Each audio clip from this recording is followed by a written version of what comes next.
Welcome, my friends, to the Bob and Brad podcast, produced by Bob and Brad, the two most famous physical therapists on the internet. I am Bob, and I'm exactly one half of the Bob and Brad team. And today I am joined by Dr. Erik Ekstrom and also Cynthia, let me get a last name correct, Konrath. And she's a physician's assistant. They're both at Summit Orthopedics. And primarily today, what we want to talk about is the procedure called Intracept. This is a brand new procedure, not brand new. It's about 5 years old. Very promising. Research has been very promising. We'll get into all that.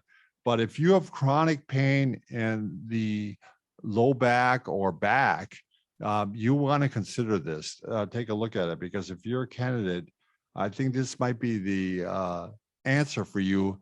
It's certainly not very invasive, not invasive at all. It's not. It is called a surgery, but because you may have to go under anesthesia, but it really is no hardware or anything put within your spine. But we'll explain all that. So again, Dr. Ekstrom, he's board certified in physical medicine and rehabilitation. And prior to medical school, he was a dietitian and exercise physiologist. And little interesting tidbit, we both believe we were at Mankato State University at the same time, possibly 1 year. So let's welcome these two people. Okay, welcome Dr. Ekstrom and Cynthia Konrath, PA-C. Thank you so much for joining us this morning. Thank you for having us. Really excited to hear about Intracept. I've got some people I know already that I want to talk to them about this. So that's a procedure that you have started doing, Dr. Ekstrom, correct? Yeah, that's correct. And it's a fairly new procedure. I mean, it's only a couple of years old. Is that? Yeah, the first commercial use of Intracept was in 2018. Oh, wow. Yeah, so it is a new procedure. Of course, COVID kind of pulled it back a little bit. Sure. But all things, considered what's going on right now, we're definitely out there doing this procedure. Right. And I know that you do a lot of surgeries too, not you yourself, but your clinics, correct? We are of the nature, which I'm sure you are too. You want to try to avoid surgery if possible. And you also want to try to avoid, really invasive procedures. And this is neither one, correct? Well, it's definitely, it's considered a surgical procedure because we do it in an OR setting, Okay. whether hospital or ambulatory surgical center. But there's no hardware that's put in there. This is just a process of getting an introducer to a nerve that we'll talk more about. But when we're done, we're done. Everything is left as it should be. We don't alter any anatomy. And as you probably know, when you get some of these surgical procedures like fusion to treat this kind of condition, you can change, therefore, the anatomy and put people at risk for other issues as they age and so forth. Right. And sometimes that's hard to determine whether it's just part of aging or because the stresses have changed. And so I want to mention right away too that in case people are interested in finding you people, that we'll have I'll put their website below. That would be summitortho.com, correct? That's correct. Okay. And Dr. Ekstrom, are you at Buffalo, Hutchinson, and Plymouth, Minnesota clinics? Well, am I correct? Yeah, I mean, my last name is Ekstrom, so I'm not really allowed to leave Minnesota. And so I'm predominantly at Plymouth, and as you mentioned, Buffalo and Hutchinson. I do a lot of my work up at Maple Grove Hospital, part of the Sure. Yeah. And of course, Summit's has access to Minnesotans and others, of course, throughout the metro area and outreach area. Sure. Yeah, you have a lot of clinics up in the Minneapolis-St. Paul area. Yep. And Hutchinson, by the way, is not far from Glencoe, where I met my wife. She's from Glencoe, Minnesota, and I'm from Norwood, Young America. I don't know if you know where that is, but Oh, yeah. so yeah. And one other piece of connection here, I went to Mankato State just for 1 year, but I was there in 1983. So I don't know what years you were there. I was there after you, even though I was going to say, we look the same age. We're both still good looking, right? And all that. But yeah, I was there at Mankato when was it? You said you were there 83? 83. Correct. No, I was there. Yeah. Oh, it's funny. We could have had a class together. Maybe it would have been. Or we're probably at the Albatross. Yeah, I found that place once. So, all right. Why don't we get started here? And Cynthia, you're a PA-C that works mainly with non-operative patients. Well, Yep. I guess it's really now if this procedure is considered invasive, yeah. So Yep, minimally invasive, yeah. So let's start right in. It's called Intracept, and could you explain in simple terms for people like us what it is? Yeah. So the Intracept procedure is an ablation procedure or a procedure that burns off a nerve. This nerve is called basal vertebral nerve that we think connects up to those pain receptors within your spine that have been the cause of your chronic low back pain. It is a minimally invasive procedure that we do, and we'll go from there. Yeah. Sure. And what is the source of pain that's being addressed with this procedure? So it kind of goes back about 30 years, actually, because maybe I should say first that, we've been treating chronic low back pain, these kinds of patients that have kind of gone through the wheel of treatment, that it's probably a bad disc. That's the source of your pain. And again, going back to that 30 years now, we really looked at the basic science again. And what we think is going on is the pain is not coming from the disc, and the disc is fairly inert. It's got a couple nerves in it, but actually the pain's coming from the bone on either side of the disc. And when you think about the bone, I mean, that's where the density is for, the vascular and nerves, and all the action really that's occurring within the spine is predominantly, within the bone, in this case, the vertebral body. So again, this is all research that was done before, Intracept came along. When the disc starts to show some wear and tear, it can disrupt what we call the end plate, or where the bone meets the disc. And in any case, here we go. Yes, very good. So specifically, we're talking about right at the point of where the bone meets the disc. That's the end plate. And it can get disrupted by this disc breaking down, which breaks down the end plate, and then you get kind of an inflammatory reaction. And with that inflammatory reaction, there's an activation and even a production of pain receptors or nociceptors. And so again, the literature says, well, hey, actually the pain's not coming from the disc. It's coming from this end plate disruption that's happening on either side of that bad disc. Okay.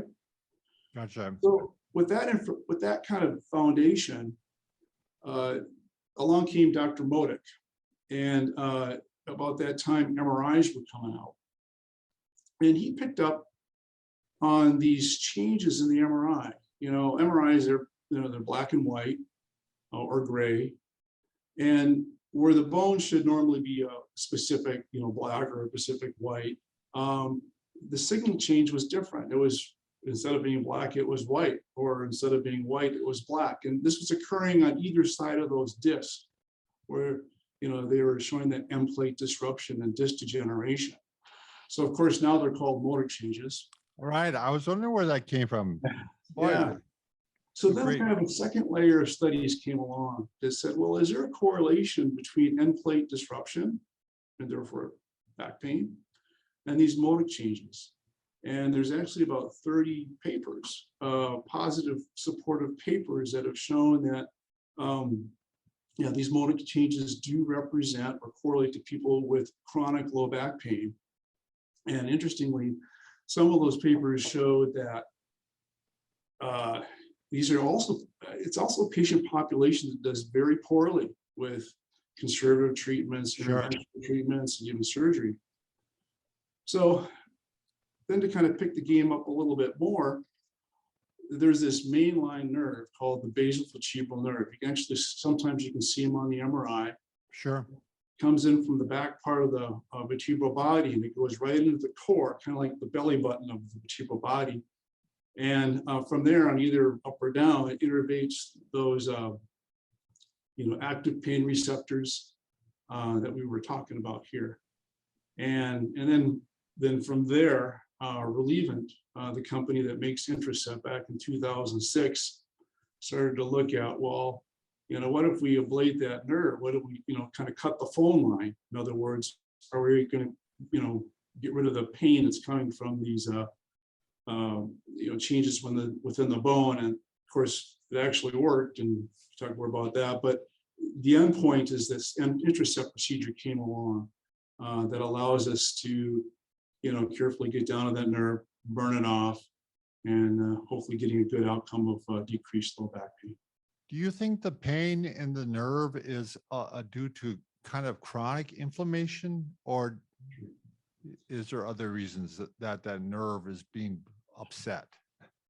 They kind of categorize it into two kinds of, let's say, situations. Inflammation, to your point, that it is that chronic inflammation that's just causing that aggravation within the bone. Sure. You also get kind of a granulation kind of a form. So kind of like that inflammation kind of settles in and becomes permanent. And so it's not really an inflammatory reaction. Maybe it's better said, it's kind of like there's been some rewiring of those nerves in the bone. Do you, I don't know, do you know the work of Dr. Stuart McGill? He's a PhD out of Canada, and he wrote the book, The Back Mechanic. But anyway, he talked about end plates a lot in young weightlifters that disrupt that end plate through too heavy of weights. And I know I'm going a little bit off script here, but have you had some young people that have this problem? Well, so I just did two 35-year-olds, what was that, 2 weeks ago, I believe. Sure. So, I mean, the average age is about 49 when you look at all the studies. Gotcha. So in theory, it's a younger population. I'm going to call them younger. Yeah, I can concur. So, but I mean, to your point,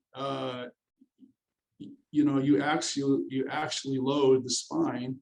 You're putting force through the anterior line of the spine, therefore the end plates, the disc, and the bone proper. It all kind of makes sense. I mean, again, I'm going off script here, but what is the pain pattern with this? Is there a pain pattern? Is it? You want to say something? Oh, sure. Sure. Just sit there, right? What are we talking about? No, just kidding. I think we've seen everything kind of across the board, but in general, I mean, we look at people that are having kind of 100% axial low back pain. I mean, So right in the back itself. Yep. Usually, I'd say majority of people present with pain kind of at that belt line. Sure. Just Gotcha. low back.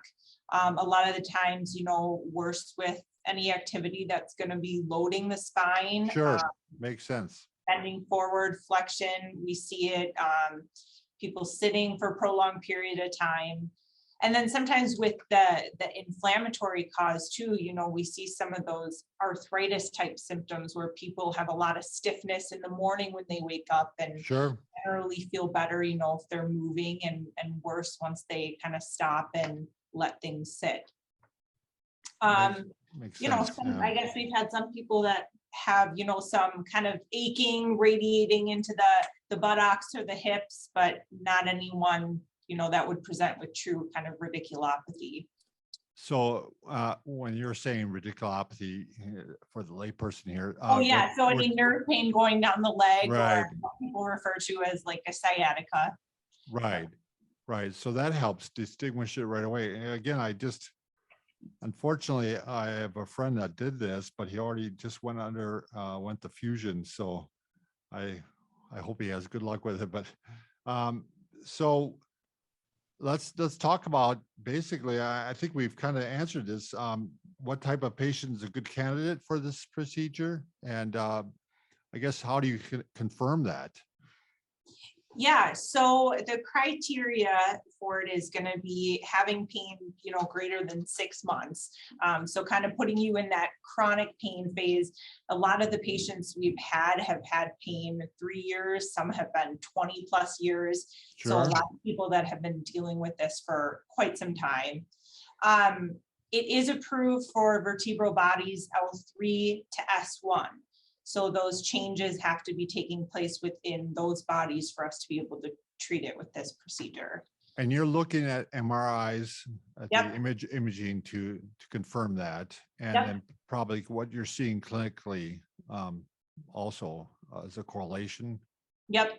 And we definitely still, run the path of looking at, are there other causes of the pain?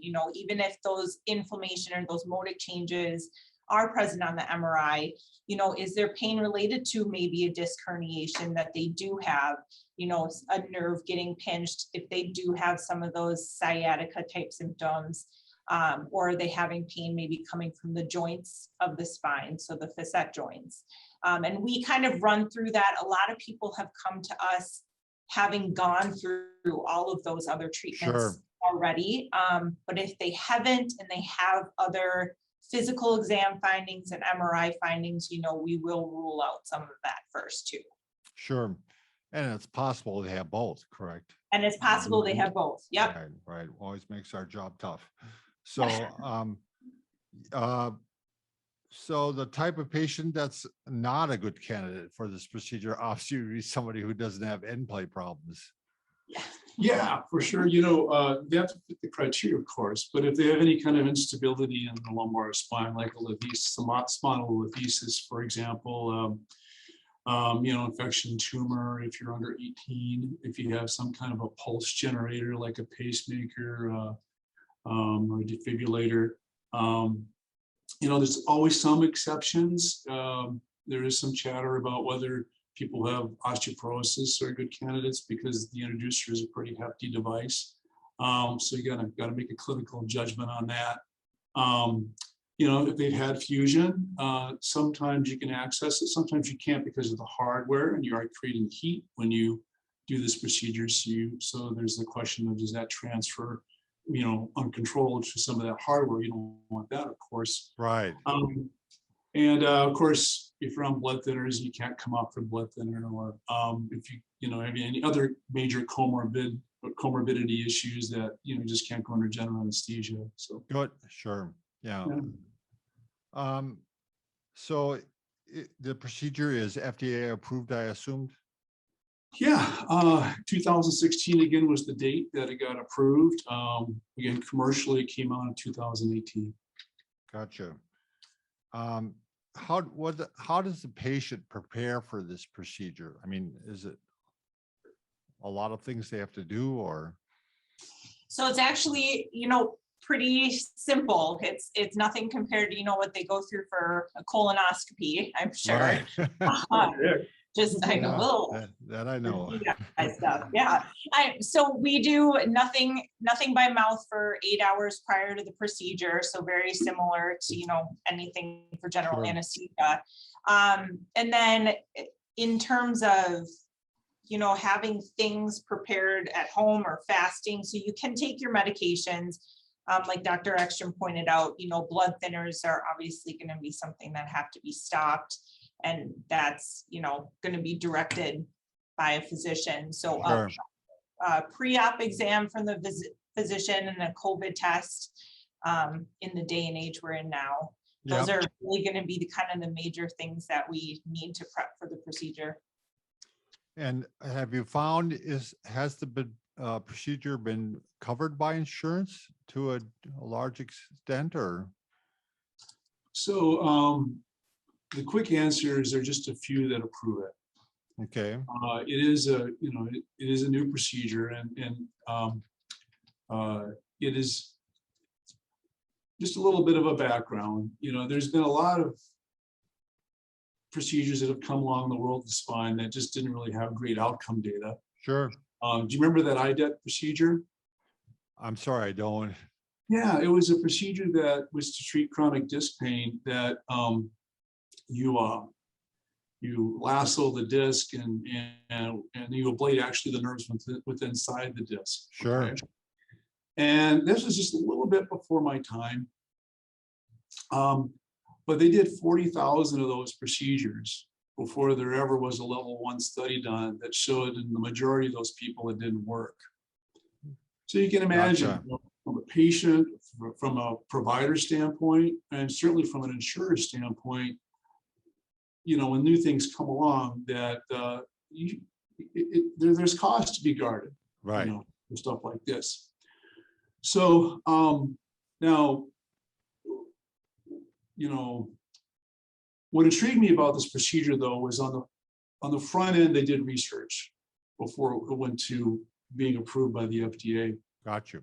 And so along with that, there's basically 5 major spine societies that I'm involved with, and they all got together and they supported a code, because everything we do in medicine has a code associated with it. And that came out last year, that the support was there and the government approved. So starting the 1st of next year, we're going to have a code which will hopefully make a little bit of a difference. But right now, what happens is, you know, once you get through our evaluation, we kind of stage you up in the company called Relievant that makes Intracept. They put you in kind of a portal or a way to present your case to the insurer. I see. And then we just, you know, kind of runs that process to see if they approve or not. There's 2 companies that have it on, 2 insurers that have it on policy in the country. One of them is actually Minnesota. But from there, of course, if it gets denied, you know, we do appeal letters. We talk to the physicians on the insurer side. I've actually been involved in some state fear hearings to try to get it approved. You know, and sometimes we get it, sometimes we don't. Sure. And I guess now we're actually to the point where we're doing some reappealing. People have already gone through it. We're going back, well, let's try again. And so there can be a bit of a work in progress, and it can take up to 90 days to know if it's approved or not. But, you know, we advocate for it if it's, of course, the right patient. Sure. And you may want to mention that the research was positive, correct? Yeah. And that is honestly what got me connected to the procedure. I started to learn about it in 2019, early 2019. And there were two level 1 studies that were done. And level 1 meaning, you know, they were randomized, they were blinded. They actually did sham procedures. So I saw that. Yeah, patients got the procedure, had the introducer put on the back part of the bone, you know, hung out there under general or max sedation, Sure. You know, and then the physicians that followed up with them had no idea whether they got sham or not. Okay. And I think the kind of the 2 bullet points that I get from the research, which again, as you notice, positive, is first there was the Intracept study, and that study was halted because the treatment patients that were getting Intracept were having such significantly better results from the control group that the independent, you know, data management group that was, you know, monitoring all the research Right. and all that, he said, ethically, you have to stop this study. You need to put the controls into that treatment group because that's the right thing to do. And that is has never happened, I don't believe, in any kind of a spine research study before. Certainly not in chronic low back pain. So that kind of blew me a little bit. That's quite a testimony. Yeah. The other thing is then they did what's called the SMART study, which again, randomized and sham and all that. And we have 5-year data now. That it's actually over 6 years. And again, I went through this, it came out last year. You know, 2/3 of the patients, now we're talking 5-6 years out. You know, 50% of their low back pain was gone. 1/3 of them had no pain. 75% of them, you know, had a reduction, a significant reduction in using narcotic pain medications. I mean, that's a real goal changer. Right, right. And this is, you know, even though I am an interventional spine physician, over 90% had a significant reduction in procedures. I mean, how cool is that? So those are some of the data points that really got me motivated to try to, you know, get this procedure introduced to, you know, this patient population. Yes, and for those who are listening out there or watching this, that's a very rigorous study by any standards. And you know, I'm going to be in all sincerity here. We do what we do, Bob and Brad. That we want to help as many people as we can before we leave these earthly confines, and that's why I became interested in this, because this can be so life-changing. I mean, when you have someone that's dealing with pain constantly, everything else goes to heck. I mean, so, you know, if you can flip somebody's life around like that, what a change. I mean, you know, I gotta say that this has been, I'm not saying I needed to be rebooted in what I do. I enjoy what I do. But this has been just a fantastic ride, to be on to working with these kinds of patients. And one of the things that, you know, if you want to talk about getting old, and I'm a pretty active guy, I cross country ski and bike and all that, and I complain about, you know, my knee hurting or whatever, right, exactly. Right? You know, exactly. I can sit at home and watch reruns of Game of Thrones, or, you know, I can get in my car and drive up to the cabin, which is about a 3-hour drive, or, you know, 2.5 hours if you know where the cops are. But these are patients that can't do any of that. I mean, they can't sit in the bleachers and watch their kids' game, or you know, sit in the car and drive wherever. It's just like the little things, those little naggy things that are just with them all the time that are putting them down. And household chores. Right. And those are the kind of things we're changing, and they're just so happy about that. So it's amazing. That's why, yeah, again, I was totally interested in this, and I want to get more information on it. So is it safe? People are, I'm trying to come up with the questions I thought people would ask. I'd ask for my mom. So you can tell your mom that so the safety data, there's less than 1% you know, like an adverse event. Okay, sure, which is pretty good. Yes. There was one case that had because the devices we use are pretty hefty, they got a compression fracture, and what was found was they had low bone density. Sure. There's another case that had a hematoma, you know, so like, you know, some bleeding in the muscles of their spine, you know, where the introducer was placed. Those have been just a couple, just the two major ones. And all of them resolved. Okay. The other issue is some side effects, and I think the biggest one that comes out, people can get kind of some leg pain post-procedure.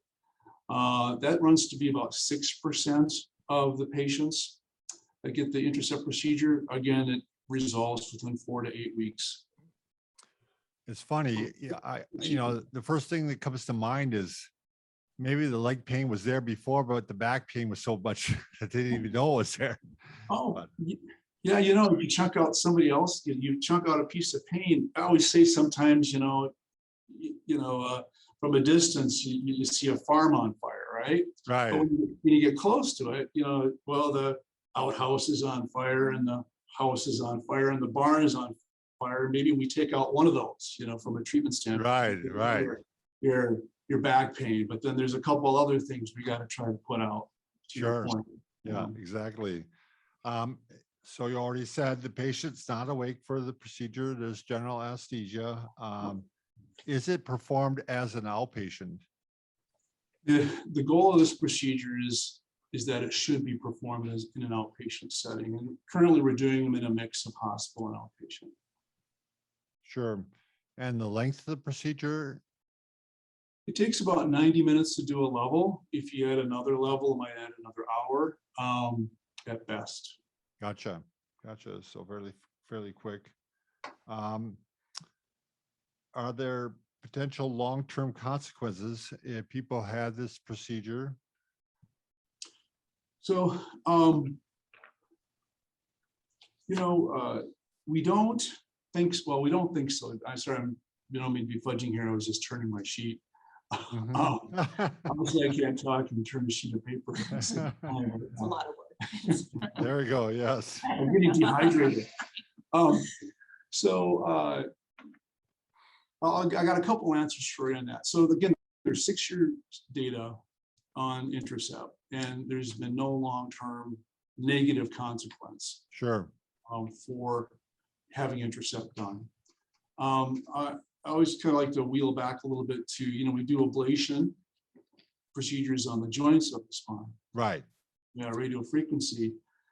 And so now you're looking at 25+ year data on that technique. And again, except with the exception of in the back, you can irritate the multifidi muscle, one of the muscles in the lumbar spine set of muscles. You get inflamed or sometimes atrophied. Again, there's no real long-term consequence, as we know, with radio frequency of those joints. So we don't think that there is any concern there. We do know from doing studies when you're ablating an area of the bone that's about 12 millimeters, about just over a centimeter, and so you destroy everything in there, not just the basal vertebral nerve. But through, again, doing some studies on that, the bony matrix does return. The supportive vascular tissues do return. There's no long-term negative, let's say, consequence to the bone. Gotcha. Like that nerve.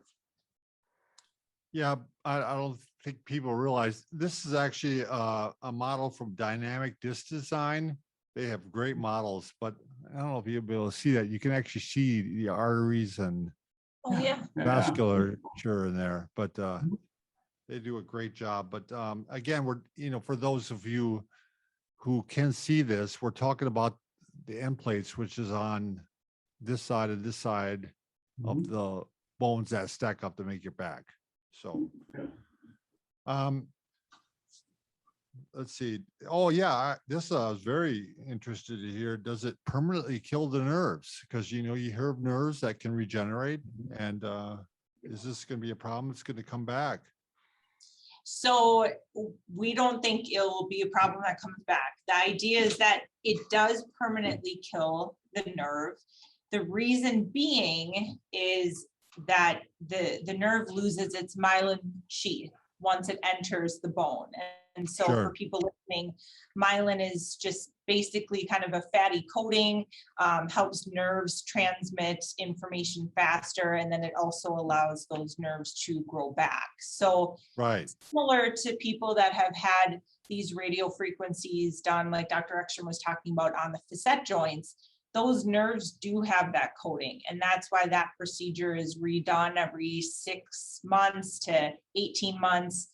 This is different than that, where once we get rid of the nerve, there's not really any way for it to regenerate itself. Good. So that's pretty cool. Yeah, that's good news. Yeah. Yeah, I mean, you kind of talked about this already, but everything in the body serves a function. So like these nerves obviously serve a function.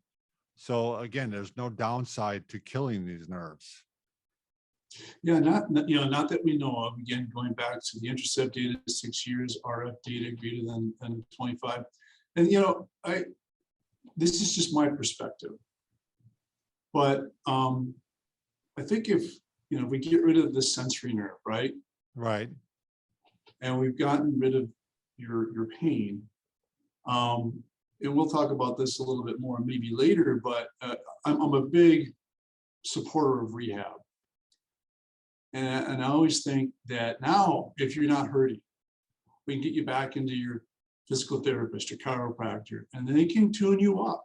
Sure. You can deal with deconditioning or posturing issues or things that kind of got wired in because you're protecting yourself. Because if you didn't, your back would hurt. Right. We're creating a safer, more functional spine now. So if they are going to do that lifting, twisting moment, hopefully they'll be stronger. They'll know better what to do. They can posture better when they're doing it. Got you. And so I think Total that, sense. in the long run, we're hopefully going to put you at less risk, not just for your pain, but in functionally hurting yourself. Right. Right. And I think that's probably what the nerves serve some purpose before, I'm sure, to try to stop you from doing that, especially heavy lifting. So how soon can a patient normally expect some relief from this procedure then? Yeah, so we've had patients that have given us significant relief markers at 48 hours after the procedure. But we say, with any kind of radio frequency procedure, it can take up to, 6 weeks to kind of see that full effect. So if anything, about 6 weeks is when we'd kind of expect. Gotcha. So there's probably some maybe inflammation yet there from the surgery? Or for the procedure, I should say. Yeah, so Dr. Ekstrom does do IV steroids during the surgery to kind of help with some of that post-procedure inflammation. I don't know of anyone yet that we've sent in any oral steroids or anything. So yeah, but maybe some post-procedure pain just from, that introducer going into the bone. And, but other than that, starting to kind of see the effects about 6 weeks after. Sure. Yeah. So for planning's sake, patient, how long will they not be able to go to work? How long will they not be able to go to school or whatever, Yep. So we say BLT, so no bending, lifting, twisting until your first follow-up. So we like to see people about 7 to 10 days after the procedure. Gotcha. So within that time period, it's kind of take it easy. One of the things is we don't want people to feel so much pain relief at 48 hours, 72 hours. Right. They start go doing out, stuff. Start hiking and playing 36 holes of golf. Right. And then come back and say it didn't work. So, usually if people aren't on any work restrictions before the procedure, we don't necessarily put them on any after. Of course, that'd be kind of case by case. If they're, really laborious work and things like that, we'd have to kind of look into maybe bringing restrictions down a little bit. Now, I know this is a relatively new procedure, so there probably hasn't been anybody that's done, 200 of these. But how many have you done, Dr. Ekstrom? Do you mind if just giving us a ballpark figure? So I've done about 16 cases to date. Sure. We got 2 scheduled coming up. I think we got 6 pending. We've actually put about 70 people through the portal over the last year and a half. Gotcha. And your success rate, you mind if I ask? Yeah. So we're now getting enough people who are trying to objectify, Sure, how well they're doing. There's different pain scales and, oswestry or, functional scales. We're figuring that out now. So anecdotally, this is what I would say. We've had no complications. Okay. People are leaving the hospital after the procedure within about an hour. Okay. We do give them some pain meds, but only, I don't know, we're debating whether we should do it or not. People have called us back after procedure and they have been doing pretty good. We've had nobody with any of that leg pain stuff. sure. Okay. So in all follow-ups, patients have said that they're glad they did it. It's had a positive effect on their chronic low back pain. And then I categorize them into kind of two groups. About a third of them are much better, but we're still working on some other things. You know, maybe you have SI joint issues or so Sure. forth. 2/3, I think I can say it's been life-changing. And again, Nice. Really back nice. to kind of like, wow, this thing really works. So that's why I'm here today talking about it. So when you were talking about the medications, you're talking about narcotics that you feel like it may not be required after the procedure, you think? Yeah, I'm really debating it. I do give patients a small amount of narcotics for any post-procedure pain. I mean, I think really over the counters, Tylenol, NSAIDs could probably Sure.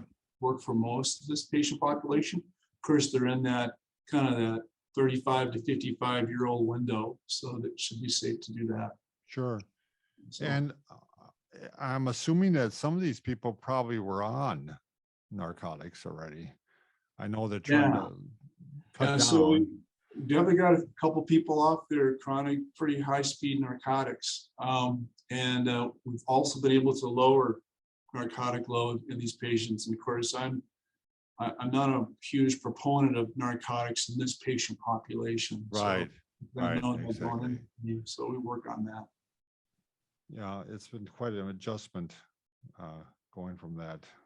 I know a lot of physicians, they were trying to help their patient, and my mother-in-law was one who was on it for a long time. So, um, can a patient still have a spine surgery if the procedure is not helpful?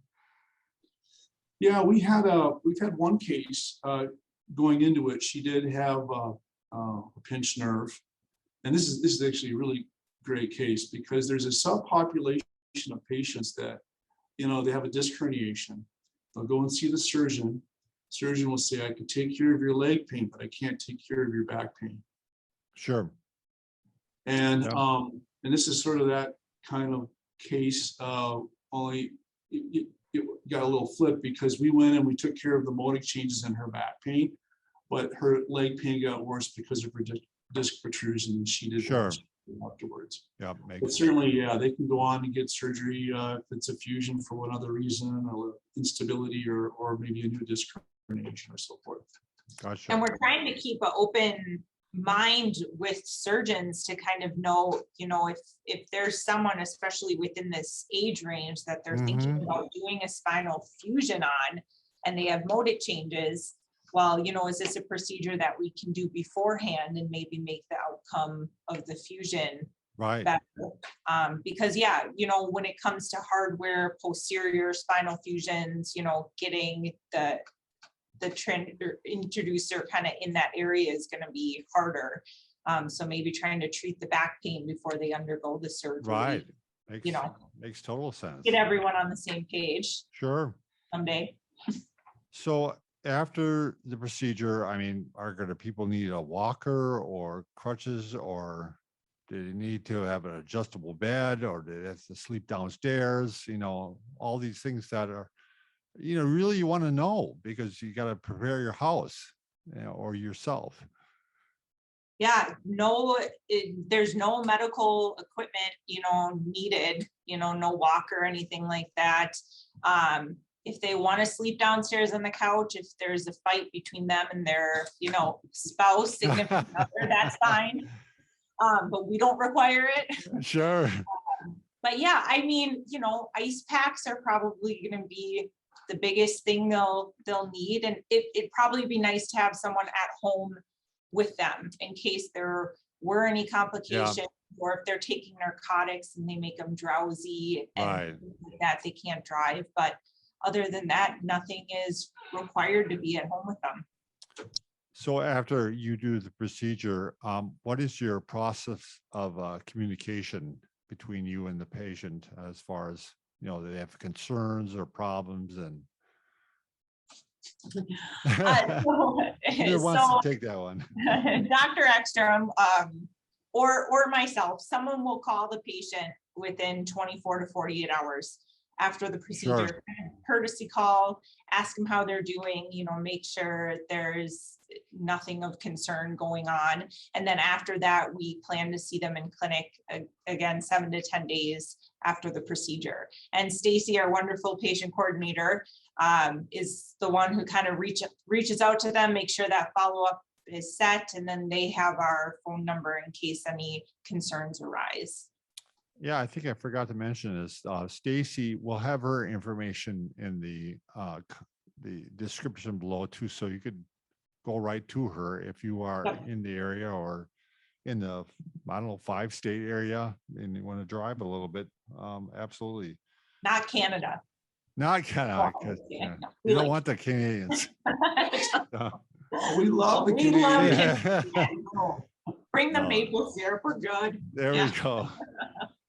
They're just allowed now to, again, Dr. McGill, who I had on a podcast, he couldn't see his son in New York because he was in Canada, but now they're opening the border again. But so, what symptoms, after you had the procedure, would warrant immediate attention that they should call you right away? And so, any new, symptoms in the legs, so weakness in the legs, significant pain in the legs, or pain that they just feel they can't control with the pain medications we gave them over the counters. A lot of the times, we tell patients, if you're worried about something, call us. sure. Bowel or bladder incontinence, so not being able to control urine or stool, some of those things would be more emergency related.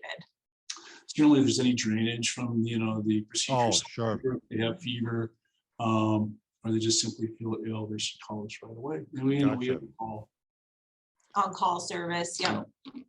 I hope I'm not getting too much into detail, but these really are questions we often get, after somebody's had a surgery or procedure and they really don't know the answer. I mean, so when can the patient drive again? So the biggest inhibitor of that would just be when they're not taking narcotic medication. Gotcha. Yep. Otherwise, there's not really any physical limitation. And bathing?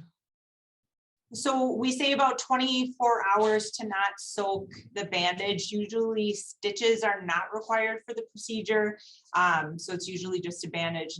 Yep, 24 hours. We don't say soak. You can shower though if you need to. Gotcha. And household chores, they could start those also within a 24-hour period? Yeah, kind of after the 24 hours. Again, like the BLT, avoid bending, lifting. Sure. And then I always say, don't lift anything more than a gallon of milk. That's Gotcha. less than 10 pounds. Gotcha. And when is it safe for patient to resume sexual relationships? People want to know. There's no restrictions on sexual limitations. Okay, good, very good. Is there anything else that you want to include about this procedure and mention? Well, again, I've described myself as an interventional physician, spine physician, but also describe myself as kind of a function doc. And we always wheel back through the process of working somebody up, in this case, Intracept, on where can we revisit physical therapy or some rehab direction. And so again, I tell the patients that are coming in for Intracept that at some point the end game is going to be getting you back to your therapist. That icing on the cake, I can get rid of why you have your pain, I hope, but I don't get rid of what that pain's done to you. And so hopefully, getting along with the therapy component, we get people with the outcome that they're hoping to get. It's music. I didn't feel this for you, but that's the honest truth for me. Yeah, I forgot to ask that question. They will receive physical therapy afterwards, and usually how involved is that? So I tend to write for 8 sessions, and Sure. I kind of have for lack of a better term, I have my physical therapy homies, you know, that you know, that I really value their opinion and their hands. Sure. It's really manual therapy along with other parts to that are what they need. I just say, go in there. Here's my recommendations for this therapy group.